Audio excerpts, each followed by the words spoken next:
Welcome to the Discover Health podcast, where we explore the power of gut health, nutrition, and lifestyle to help you feel your best every day. I'm Dr. Josh Sharp, your guide on this journey to better digestion, more energy, and overall well-being. Each week, we'll dive into expert insights, practical tips, and real-life strategies to help you discover health. Ready to start discovering? Let's hit the trail.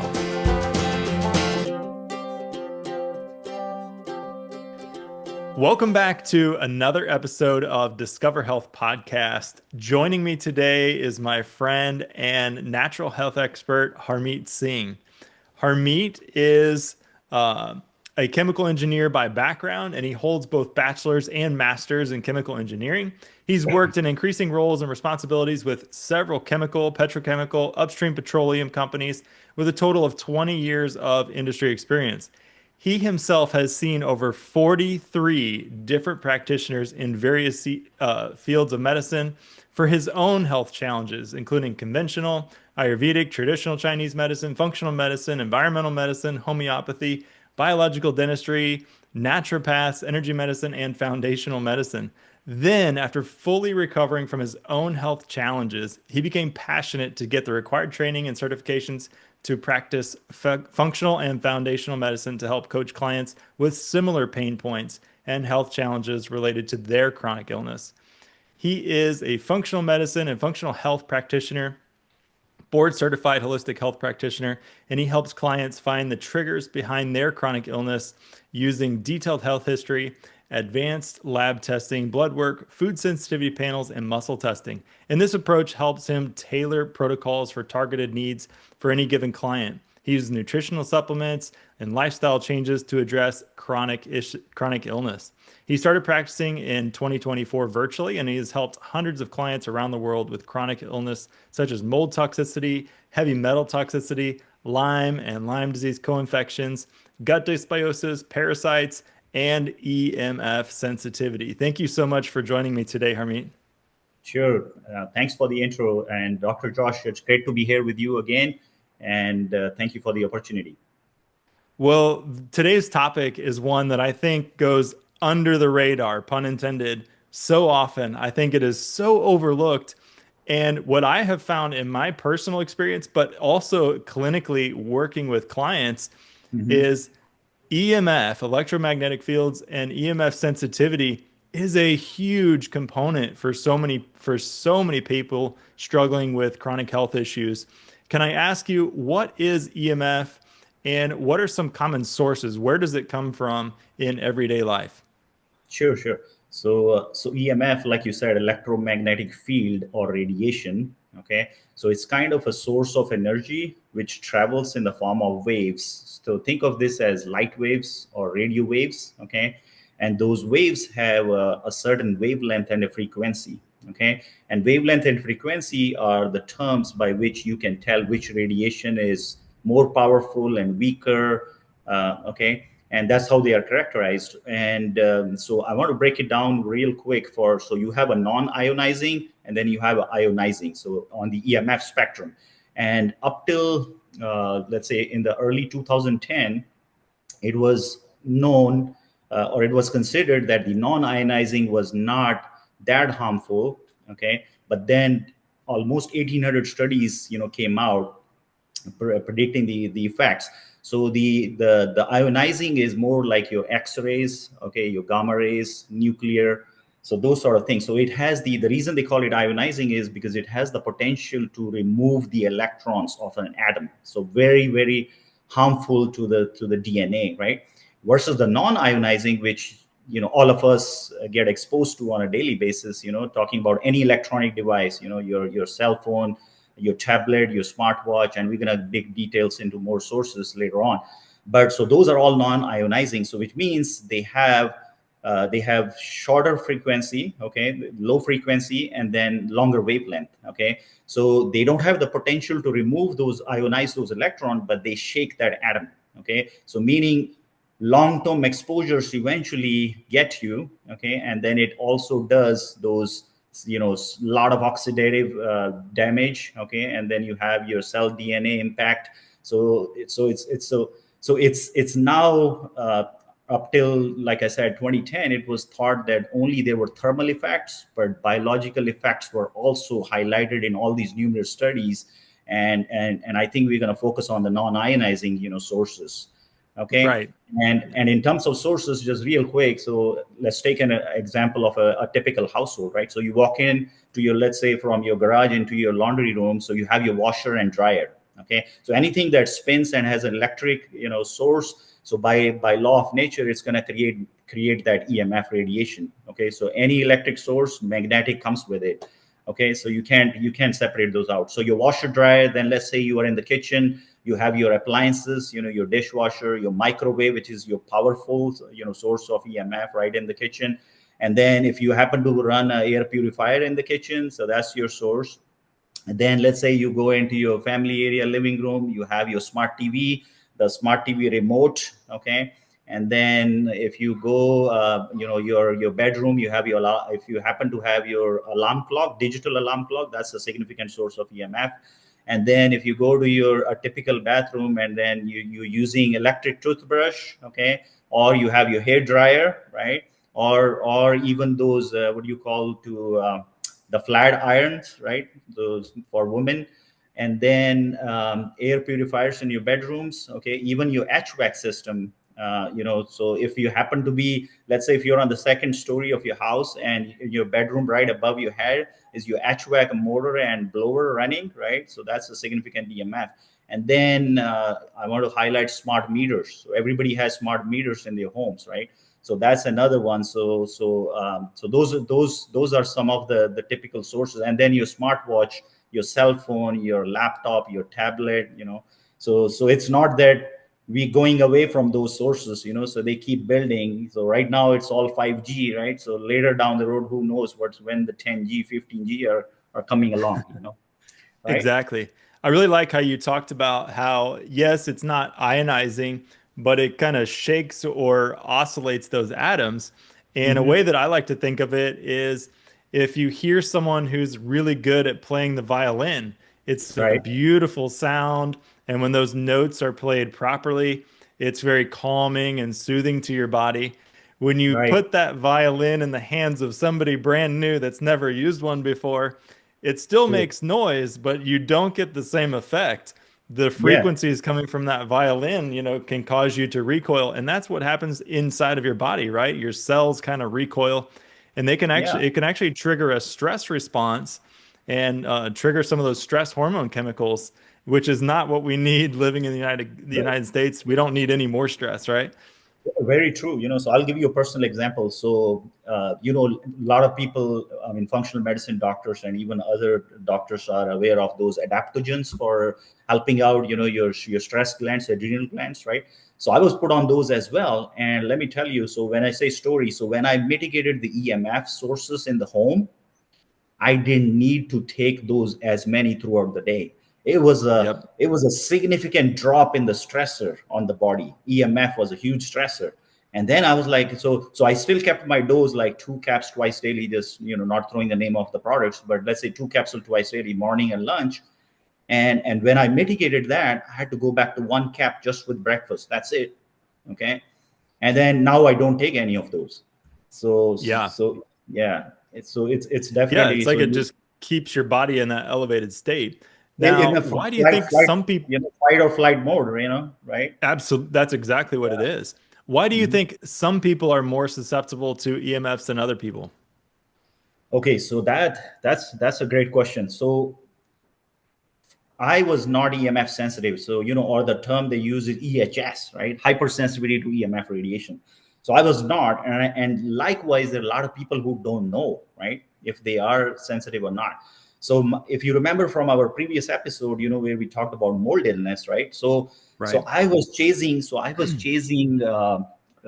mold as the primary cause for all my health challenges. And then went down the rabbit hole and found that, man, there were numerous causes, not just one, right? But Right. mold and EMF go together. Okay, so mold and EMF go together. So that's why when you ask me about, uh, you know, are there these some people who are more sensitive. So I became sensitive when I was chasing all these different fields of medicine, and especially on the conventional side, they were sending me for these MRI, CAT scan, X-rays, nuclear medicine. Okay, so all those things exposed me to a lot of radioactive elements and toxic metals. Okay, and especially when you do, they use gadolinium. That's your MRI with the Right. contrast. Okay? And they needed those, to look detailed, view of the glands they were after. But when they kept pumping those things into my body, so I was not, like I said, I was not EHS sensitive, right? And then once I found the right practitioner, who found that, hey, you have these XYZ issues going on, and we have to start in a certain sequence, which was primarily detox, right? And then what happened was, so Dr. Josh, what happens is everyone has exposure to these on a daily basis. Okay, so what happens is the sensitivity doesn't kick in until your barrel gets full. Okay, the toxic Yes. barrel. So my barrel got loaded up with toxins, pathogens. Okay, even I'll throw processed diet in there, right? Because I was Yeah. not eating well myself. Okay, so all those things added up, and the barrel got overloaded and couldn't take any more. And then with all these contrasts that were dumped into for diagnostics, radiology, that added on, right, to the stressors. So what happened was, all of a sudden, so when I started the detox, so right, so your body is smart, right? So it stores all those things, right? So when it's a foreign, it stores this in your fat cells. So I was not reacting until I started the detox. So when I started the detox, and I'm going after those pathogens, and man, the moment we did the first one, all these pathogens, they, when you stir that up, they're dumping all those what do you call, let's say, heavy metals for this conversation. And then I started reacting to EMF really bad, really bad. So in short, I will say the reason people, you have the category of people who are EHS is a terrain theory. So Yep. toxicity, okay, toxicity, infections, diet, lifestyle. So it all adds up, but it doesn't all happen, overnight. So it takes time, and when it comes, you will know, because like you and I are talking right now through a video call. I was not able to sit in anything, because through video streaming is when your strength is the highest. Okay. Yeah. Yeah. I think that the example that you used of the toxic barrel is such a powerful example, and it's so true. Some Hmm. people are more sensitive because their body is already overwhelmed with other things, and then you just add in, one more thing. That's why they get the symptoms. But somebody whose Yeah. body barrel isn't so full, they're not dealing with as much other things. It's not as big of a factor, but it's still a factor, and it still Yeah. is affecting their health. So, Yeah. what gave you hope, or what helped you most, do you feel like, along your journey with dealing with EMF and EMF sensitivity? So when I started the detox, right? So first of all, changing the lifestyle. Okay, Hmm. and then putting in these practitioner grade nutritional supplements, or nutraceuticals, right? And then mitigating EMF as much as possible, right? So because those were all stressors. So the very first thing gave me hope is when I mitigated the EMF, and being a so I think in the last episode we used the word mold canary. So same way, I was EMF canary, right? So, and EMF canary, as a canary for EMF, you are a walking meter. You don't need those meters to measure EMF. Okay, like the tri-field meter and all those you're probably familiar with. So I didn't need any of those. Okay, and plus those meters, if they say green, green was already red for me, right? Because my body was reacting at a much lower range of those. So if the meter was saying it's green for me, but not for EHS person, right? Yeah. So when I mitigated those, and it offloaded huge burden, right? Like I give you an example, adaptogens, plus I'm starting to sleep well through the night and all. So that was a hope that, hey, I'm on the right track, that the EMF mitigation, and then continuing the detox protocol in the right sequence. So that's where the hope generated, that, hey, it is definitely radiation causing trigger, but I'm part of it because of the terrain. So once I clean my terrain, which was kind of, I take that being canary as a blessing, because I Mhm. didn't need a lot of diagnostic labs. My body, as I was detoxing, it was tell, hey, it's going down, the EMF sensitivity is coming down. Okay, so and then eventually it just dissipated. So that's Yeah, that's kind of how I'll say the hope arose, because being a canary, I was able to sense how the EMF was, the sensitivity was coming down, and then it became like so. But since I've traveled the journey of being a canary, so I know that even though I can withstand EMF, but I still want to mitigate it at the source levels. absolutely. Okay. So I have an interesting story, and I've never met anyone like this before or since, Uh-huh. but I came across a client who came in with some all of a sudden symptoms. And when we got through the history taking, we started realizing, okay, this person lives really close to a cell phone tower and a new signal was just turned on. Now And that'll so do I it. kept that in the back of my mind. And we decided to do a little experiment in the office. Hmm. And she mentioned that she would start feeling hot if she would use her cell phone or, had her cell Sure. phone close. And so I was taking her temperature. I took her temperature and it was like 97.4. So, Hmm. normal-ish. And Right. then I activated her cell phone screen, and I brought it closer to her head. And a red line, just like a Yes. wave, started going Yeah. across her face. And she So started saying, I don't feel good. And in right. less than 1 minute, she got a fever. Her temperature rose to over That's 100. It was like 100.9 in less than that a is. minute. Yeah, yeah. So that's the thermal effect right there, right? Yeah. And then the biological. I'm sure that client of yours told you, in the history, right, in the intake forms. But yeah, hey, thanks for sharing that. Yeah, because that's where, so people hold those cell phones so close to the Hmm. head, and I'm sure once they listen to this, what you just described, that would be a stimuli for them to avoid putting those and use speakerphone or those air tube headset, which doesn't transfer that EMF over there. So at least you can mitigate the thermal effects immediately, and then Yeah. the biological comes with it, in parallel. Yeah, it wasn't hard to convince that person that maybe she needed to take some mitigation Yeah. actions, and she And did great doing that. I mean, yeah. she was so great with that. But that So was such an amazing, not in a good way, but a very yeah. confirmatory finding. Like, wow, I've never Right. seen Right. anything like this. So Yes, yeah. And then that was one kind of one quick thing, interesting.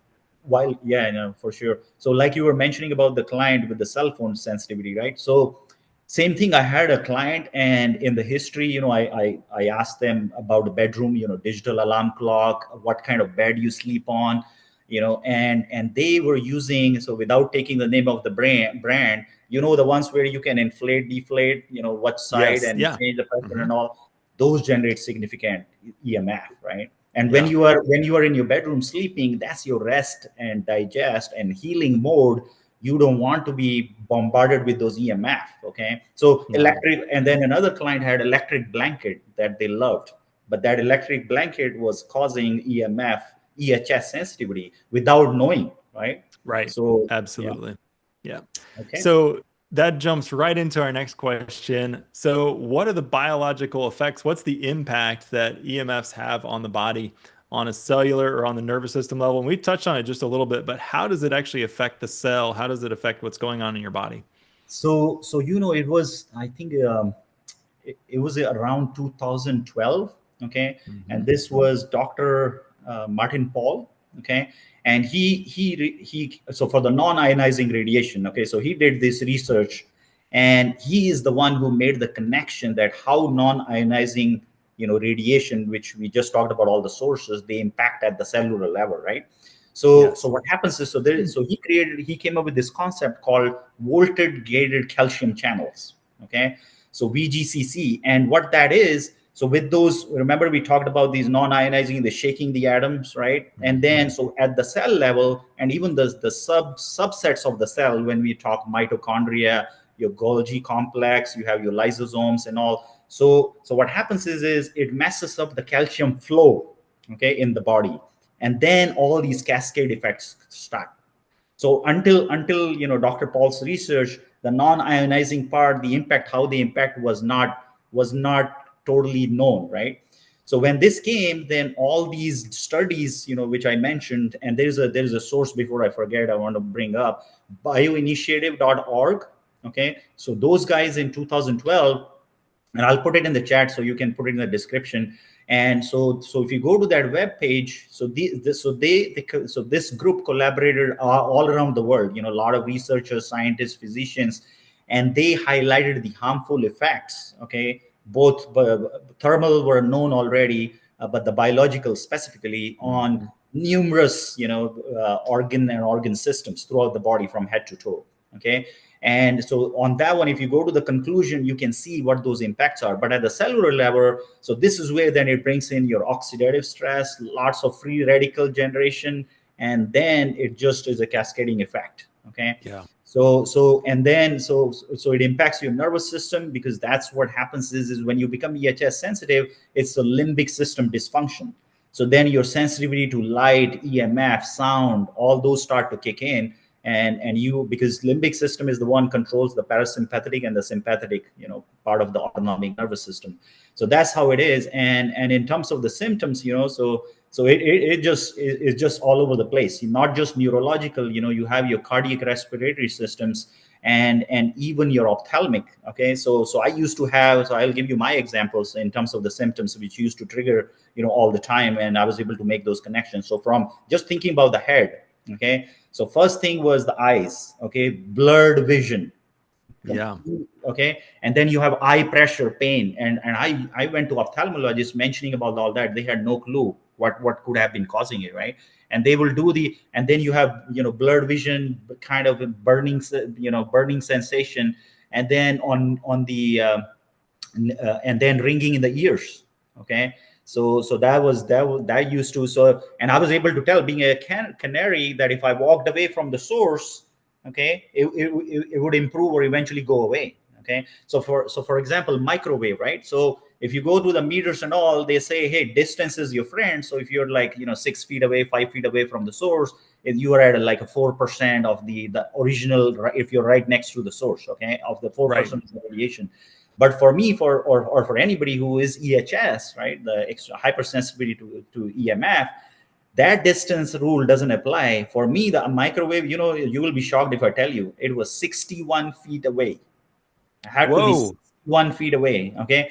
And I was able to tell that because all these symptoms that I mentioned, the blurry vision, the ringing in the eye, and then dry mouth, okay, and then anxiety, okay, Yeah. anxiety, and then couldn't fall asleep, insomnia. So so that's why, so your digital alarm clock is a big problem, those beds which become a source, right? And then your heart, arrhythmia. Okay, so those things, and then sinusitis, so sinus Yep. congestion. Okay, and then another thing which bothered me a lot all the time was, if I touched any touch screen, you see these fingertips, the skin used to be so irritated, almost burnt up. And I had to buy those gloves, which different companies who do EMI products, and I started reading them, but I would say they were not giving me 100% protection. They were maybe 60% effective, right? So, and how I was able to tell, because they were still burning up. So I had to use everywhere wired connection, no touching screen or nothing. Use that stylus pen, right? Yeah. So it's like going old school, right? So that's where. And then the another thing, it's very dehydrating. EMF is very dehydrating, meaning the frequency of urination, right? It would Yes. go up, and man, you would think that it's probably the caffeine that's kicking in, like if you were in an office, but no. And in the workspace, man, forget it. You have Bluetooth everywhere, all those cameras that are in the building watching everybody. Yeah. Okay, so Bluetooth technology, and Bluetooth is the toughest to mitigate. So Yeah. yeah. So I really I really like a lot of the examples that you shared, and I'm blown away by you're not ability you couldn't touch the screen. That's amazing. That's Yeah. a first. I've not heard that one before. But I No, think man. that I, one thing that people they don't associate it, and you brought it up, is the anxiety, the feeling of anxiety. yeah. And what's actually happening is that shaking of the atoms, we'll call it, Right. from those Yeah. frequencies are triggering a stress response. And so when you get so much bombardment, it can trigger a feeling of anxiety because your body is activating that fight or flight. And Exactly. so Yeah. could Because there be so many cases? I mean, we can only speculate on the percentage of cases of anxiety out there that Yeah. might respond really well to just simple EMF mitigation or Mitigation. Very possibly true. even simple grounding. So Yeah. I'm Yeah. so glad that you brought that up because it is a powerful symptom that we Hmm. don't often relate medically or clinically to Yeah. EMF sensitivity, but Because it's for sure related.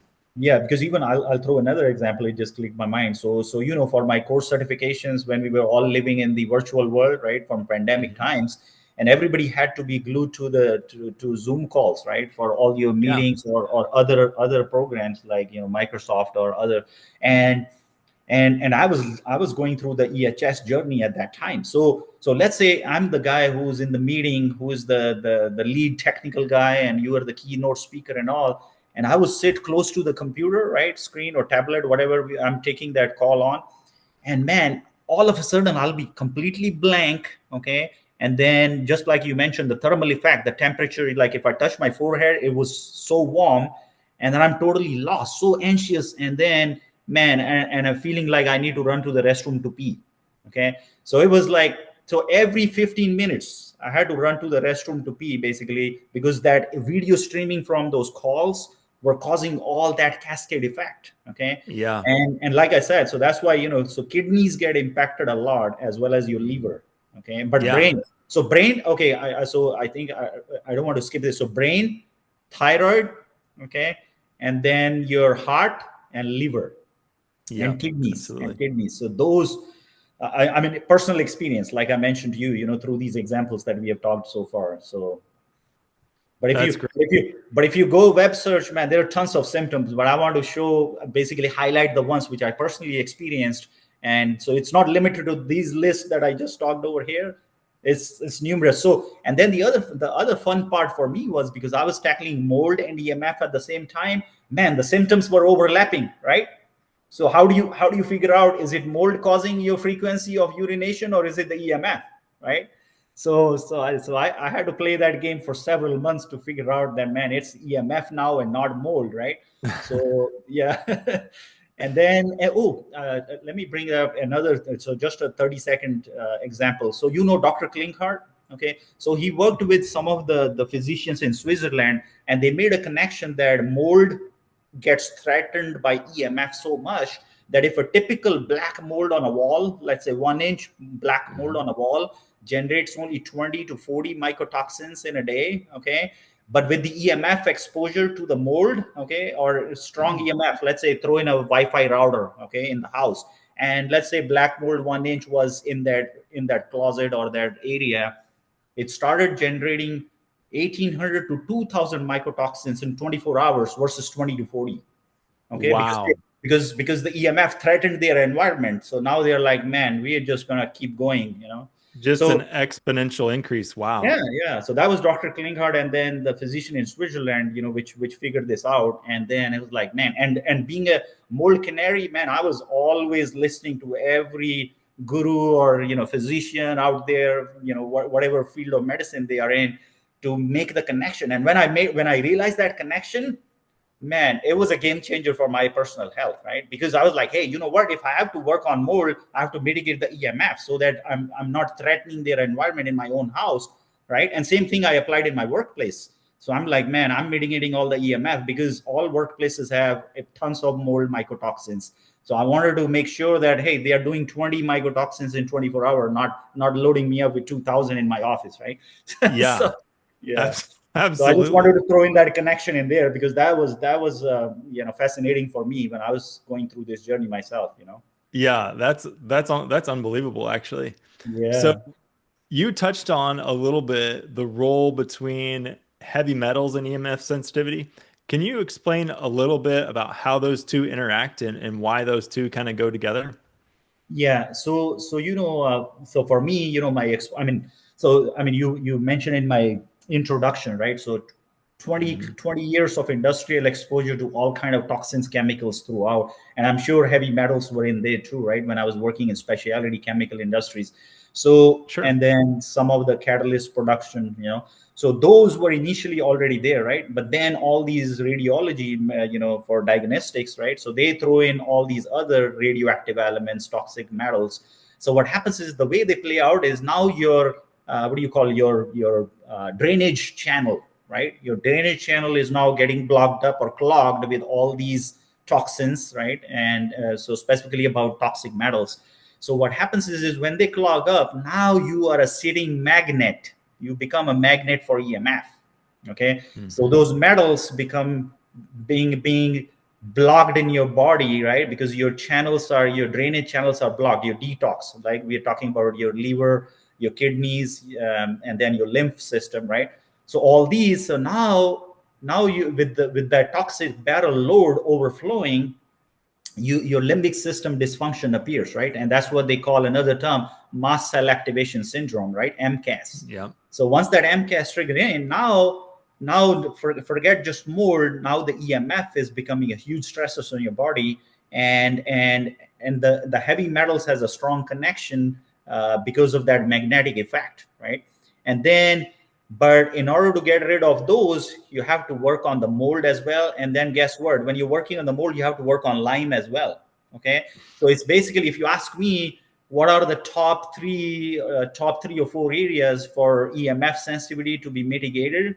Is you have to work on your Lyme and Co infections, you have to work on mold mycotoxins, you have to work on parasites, and then toxic metals. Okay, so I throw in radioactive elements and toxic metals in the same category because they go together, so They because, do. yeah, Yeah. because some of them, like, if you can't get rid of lead in your body until you work on the radioactive elements. Okay, Right. so it's so interlinked, basically, so Yeah. that's what I would say, that, so it's think of this as a that you are the magnet for the EMF with so much radioactive elements and toxic metals in your body. For me, most of the metals, if you allow me to throw in some example of those toxic metals, nickel, okay, Hmm. gadolinium, lead, mercury, right? And tons of arsenic. So Yeah. those were the top 4 or 5 for me, but there's a huge list of these, right? and Absolutely. and I was after, like, where am I getting exposures from and all. And initially I thought it was just gadolinium, from the MRI Hmm. contrast, but man, forget gadolinium. So remember, like I said, that you always think you found one cause, but it was not just gadolinium, right? It was, so I had to do a lot of detox. And then the stool tests are the right way, Hmm. not just the urine test, but the stool test, which measure toxic metals in your stool when you're detoxing. That's where you pick up the most. In the urine you pick one or two, or a couple which go that pathway, but most of them are in the stool route, and Yeah. that's when it was like, man, uranium is coming out of the body. So I like, there you go, now we have radioactive radium, uranium, those kind of elements were there too. So I had to, so once I worked on that, it helped mitigate the EHS sensitivity as well, Yeah. So you've mentioned a lot of the common toxic heavy metals, and I would throw aluminum in there, and maybe yeah, yeah, cadmium in there too, because those are from those are those two. deodorants, right? Yeah. Yeah, exactly. That was going to be my next question. How do people get heavy metal toxicity? Well, that's one way, putting on Yeah, those aluminum containing, yeah, those, deodorizers. Yep. yeah, food, yeah, I mean, your food, those, so let's say those cans for beverages, those are Hmm. aluminum cans. Even pay attention to your cooking utensils, Yeah. right? Yeah, so those were also, I mean, since childhood, those were the source for me. And man, I thought, and you see, you think that once you switch to stainless steel or ceramic, coated, and you're not using those toxic, Teflon coated, the Teflon, right. non-stick and all, Hmm. right? You think that just by the switch you got rid of it. No, it's stored. You have to detox them, right? Yep. So remember, like, when they were pumping gadolinium, the MRI, the contrast for these MRI, CAT scan and all, and then any hospital or a standalone facility you go to, they say, make sure you drink enough water for the next 24 hours, right? So you think, so you get a feel that, man, once you hydrated your body enough, your kidneys are going to flush all that out. Very minimal amount comes out. Okay, rest all Yeah. is stored. And again, it ties to your drainage channel. If your drainage channels are all open, then maybe I'll agree, the 100% that, hey, it's probably all got flushed out. But 99% of the people have those blocked drainage channels, so it's getting stored, and your body Yeah. has to pick a spot where to store it, and it's always in the fat cells. Yeah. Yeah. Absolutely. It's almost So, like the liver's like, okay, I've got too much other stuff to do. I'm going to put this aside for later, and it just puts it in the yeah, fat and stores it leave it there. to later again. Um, Exactly. yeah, absolutely. So I think there's a lot of people out there that could be getting heavy metal toxicity and they're not, they're not recognizing that's what it is or where it's coming from. Hmm. We mentioned some of the household products, drinking water, like the water where I have lived at in the past. The water was full of lots of metals, heavy Yeah, metals. yeah, And you could yeah, say, oh, well, I don't drink the water. But if you're taking a shower in the water, then you're still getting those. I yeah. think it's like just a few minutes Plus, in the shower is almost like drinking an 8 ounce glass of the water yeah, because yeah. your skin absorbs that. And so it can come from so many different places, So chemicals, things that you work with. And your personal hygiene products, right? yeah, Your personal hygiene products. We touched on the cooking utensil yeah, and water is a big one. Okay, so I'm it's glad you brought huge. it up. But in the water, so the environmental working group EWG, right? Hmm. So I want to highlight that for your audience. So if you go to EWG website, they have a I link love for that. the water, and you put in your zip code, and you will be shocked by what comes up. Because not all of us ask our municipal district for a quality of the water test report to see Hmm. what all was coming in, what all they cleaned it up to, what levels, right? So I can throw in my chemical engineering knowledge in here, but those units, the part per billion, parts per million, and all those. And so they throw in all, they treat all that, but the limits are still more. So basically what is still residual coming into your supply is much more. Okay. Yep. And for me, that was my source for arsenic and radioactive elements. Okay, so a lot of uranium, radium, and if you Yes. go to EWG website, they have areas where you see radium belt across Wisconsin. Okay, Texas has a lot of it, right? Hmm. So you can go put in your zip code and see what all your water has. And that was one reason, Dr. Joshua. So I thought that I have been drinking RO water, and that's the cleanest water, right? Because Yeah. that's what the plumber put for me, like 20 years ago. But here's the thing: once I learned from these other practitioners, right, who gave me this recommendation that, Harmeet, if you want to really work on getting rid of all these the radioactive elements from your body, we got to stop feeding more in, right?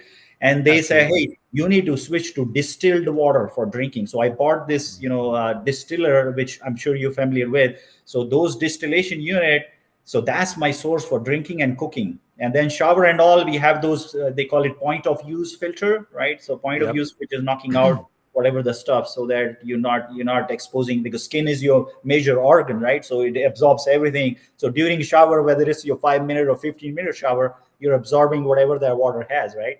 So that's Absolutely. that's how you get it. Yeah, and not to beat So it, air, beat the water topic to death, but the they're only working on cleaning or removing things that they're testing for, and they oh yeah, only test for, just a small amount of things.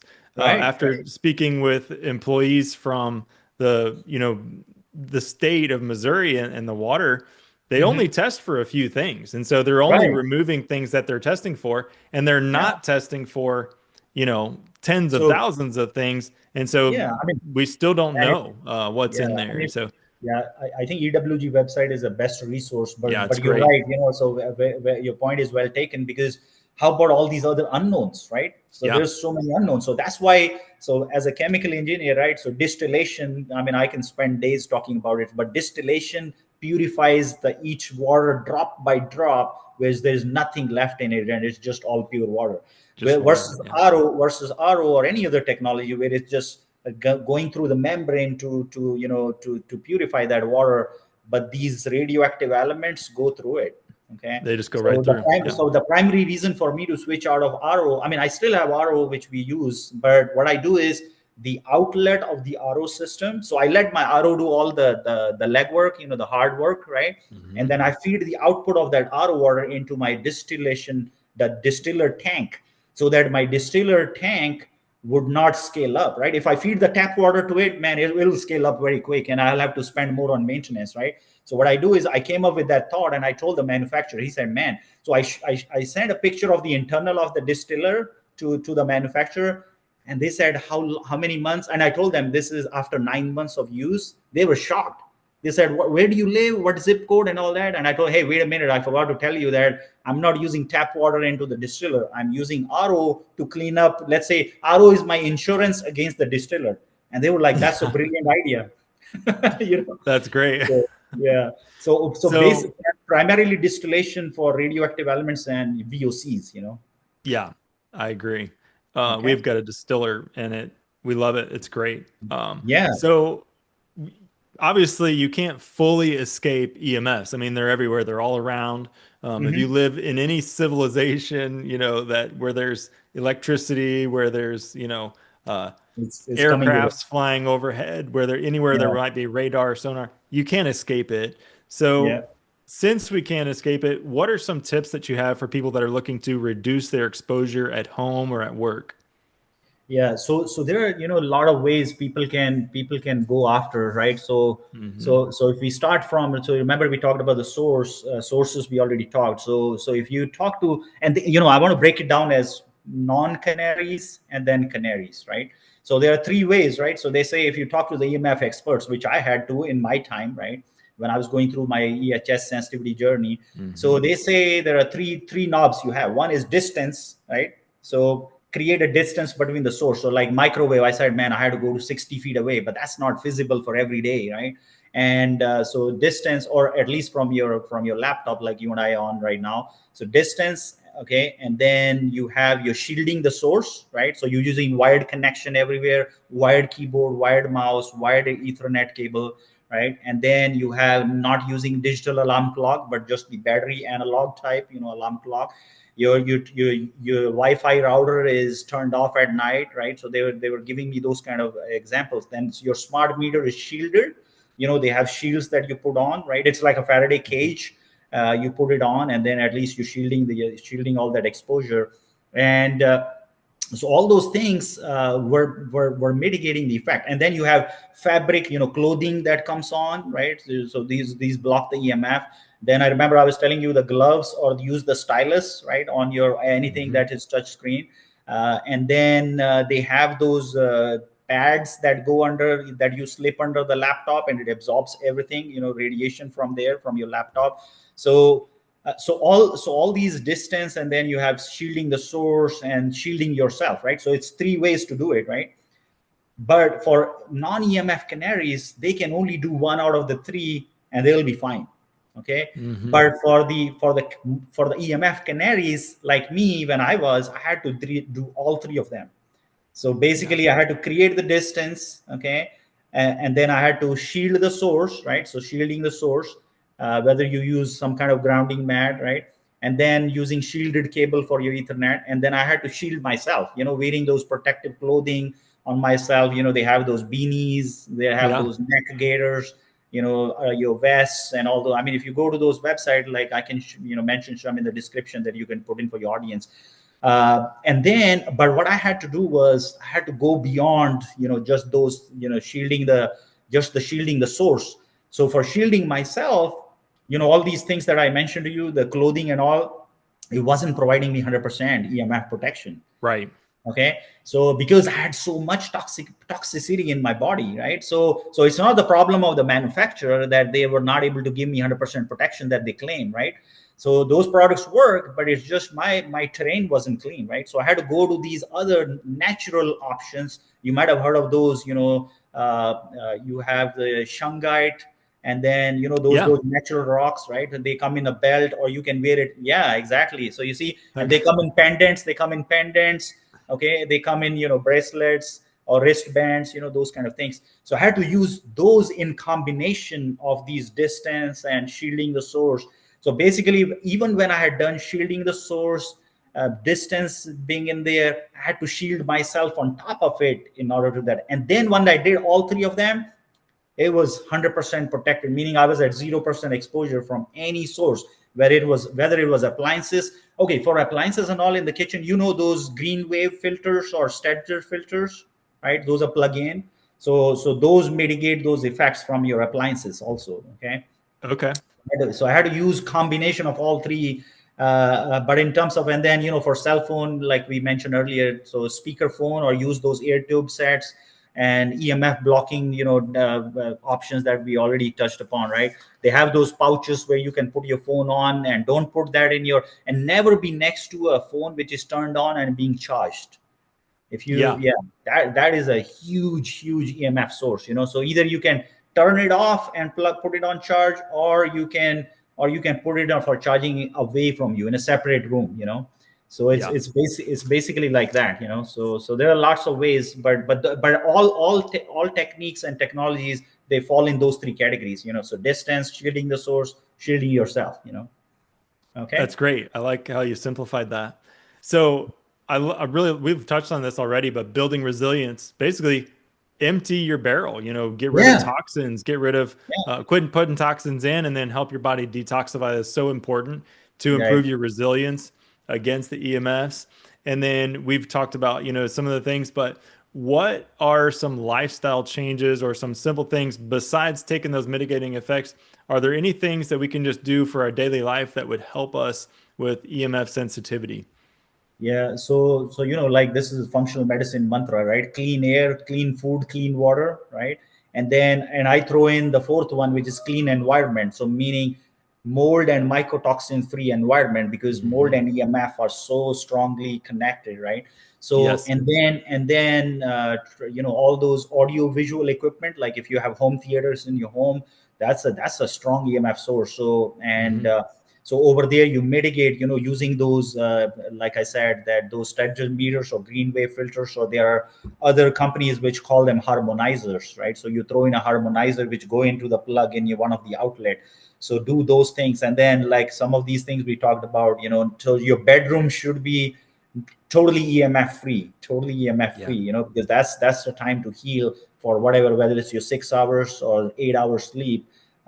So you want to make sure your bed is, not one of those kind where you're inflating, deflating, adjusting pressures and whatnot, and your alarm clock is battery operated, and then your Wi-Fi router is turned off at night. So basically all those, so clean air, clean food, clean environment, and then some nutraceuticals, right? So magnesium helps a lot. So remember the voltage gated calcium channels.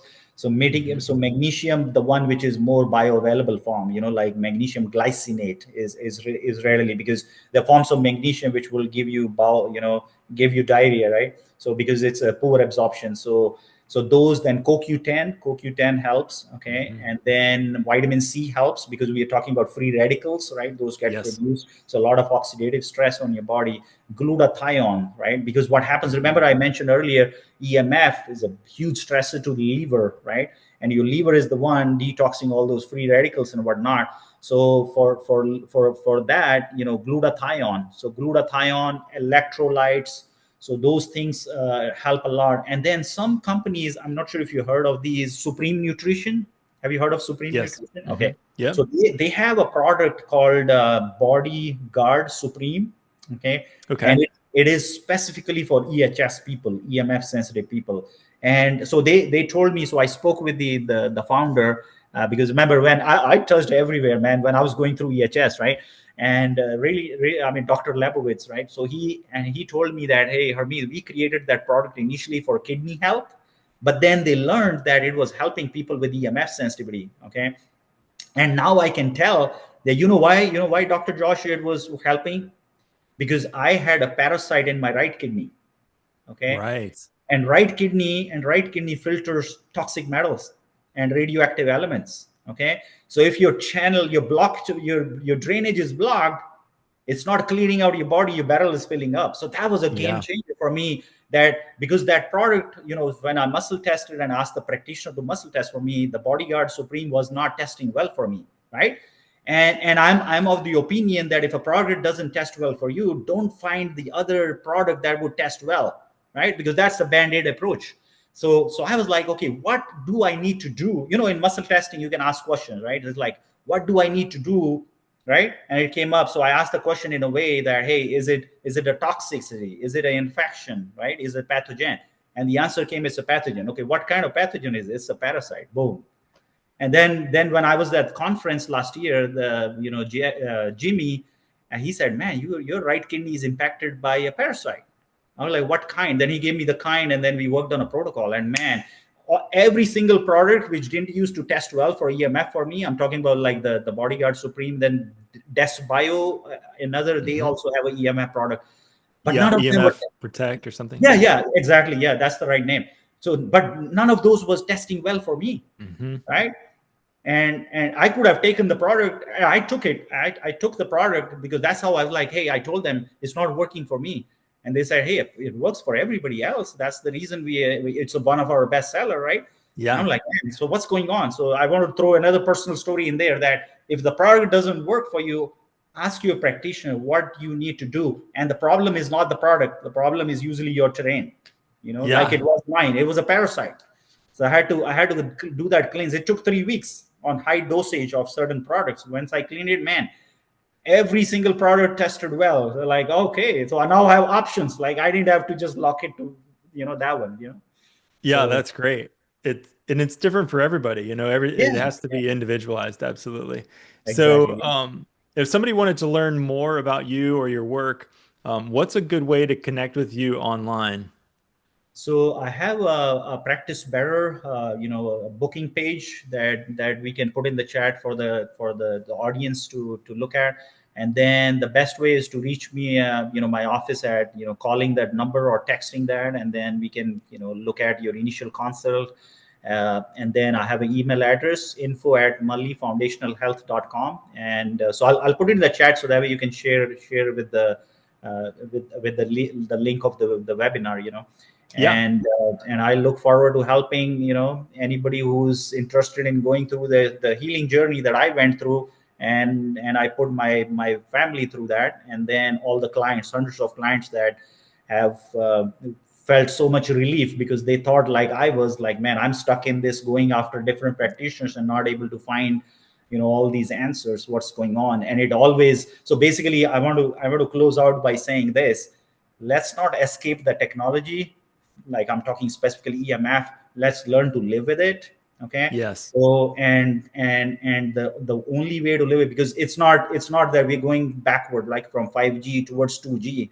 We're gonna progress, right, with all these artificial intelligence coming, being a buzzword now. Everybody has those smart homes now, right, where you have your Hmm. refrigerator, smart, and then all these different smart IoT. That's the best word, in Internet of Things, right? So all those, the future technology things. So the only way is to build resilience by cleaning your terrain.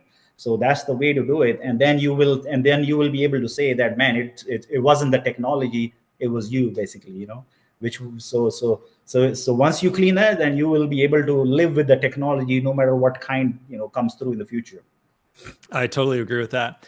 And I will definitely put your contact information, your email address, your links in the description of this podcast episode. If you're listening and if you're watching on YouTube, I will put it in the description below the YouTube episode as well. Harmeet, thank you so much for joining me again. And it's always great because I learned stuff, and so it's great with your experiences, and it's so.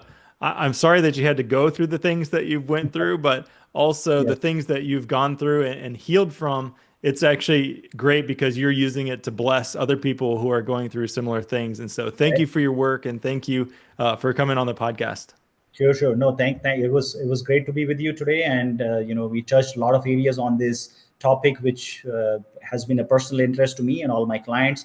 And like you very well said, that if I had not gone through that, I would have no idea how to use that knowledge, that learning, on clients, right?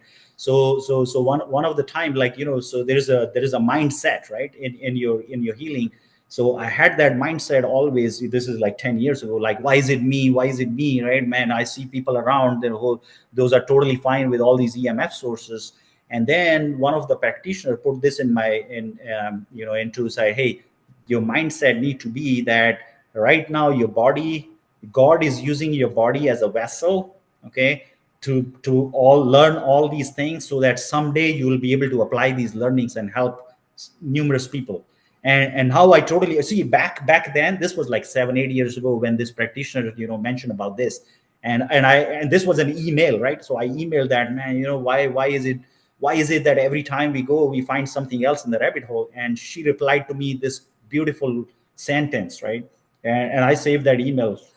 you know, so that's what I'll say, that hey, there's hope for healing. So don't give up. You just need to keep finding the right practitioners, and with those lifestyle changes, nutrition, and the right practitioners, anybody can do it. Absolutely. Absolutely. Okay. Well said. And thank you for being obedient to your calling. Sure. Thank you, Dr. Joshua.